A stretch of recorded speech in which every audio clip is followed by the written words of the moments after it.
फतेहपुर में किसानों का जोरदार विरोध प्रदर्शन। नई टाउनशिप के लिए कृषि भूमि अधिग्रहण का किया विरोध। फतेहपुर के मंदिर प्रांगण में आज किसानों और ग्रामीणों की एक महत्वपूर्ण बैठक आयोजित की गई, जिसमें सरकार द्वारा प्रस्तावित नई टाउनशिप एरिया विकसित करने हेतु कृषि भूमि अधिग्रहण का विरोध किया गया। बड़ी संख्या में किसान इस बैठक में शामिल हुए और अपनी जमीन बचाने की मांग उठाई।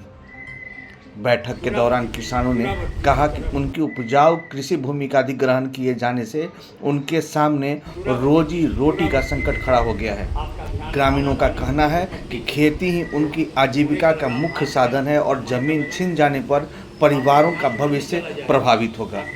सभा में वक्ताओं ने सरकार की मांग की किसानों को सहमति के बिना किसी प्रकार की भूमि का अधिग्रहण नहीं किया जाए।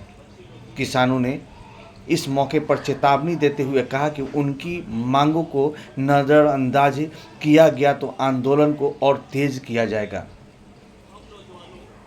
ग्रामीणों ने एकजुटता का परिचय देते हुए अपने सभी लोग साथ मिलकर अधिकारों की रक्षा करने का संकल्प लिया तथा प्रशासन से वार्ता कर समाधान निकालने की अपील भी की। तो फिर हमने कहा भाई यह कार्यक्रम बनना चाहिए, क्योंकि जमीन हम नहीं देंगे, तुम पेंशन नहीं लो, तुम्हारे बाबूजी का पेंशन नहीं है। जितने लोगों का मैं नाम जान रहा हूँ उनका तो लेने का भरपूर कोशिश करूँगा, और नहीं है तो उनसे भी अर्जन होता है। हमारे पूर्वजों ने भी किया, हमारे दादा परदादा ने किया, हम सब ने किया और आने वाले भाई बच्चे लोग भी करेंगे।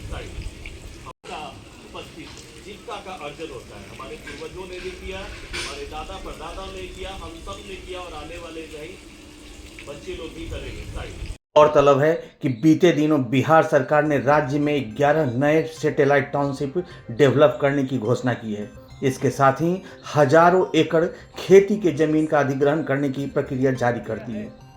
खेती के जमीन चले जाने के कारण किसानों में जबरदस्त आक्रोश है। यही कारण है कि पटना के फतेहपुर गांव में आसपास के क्षेत्र के हजारों की संख्या में किसान उपस्थित होकर जमकर नारेबाजी कर रहे थे और सरकार के विरोध में प्रदर्शन कर रहे थे।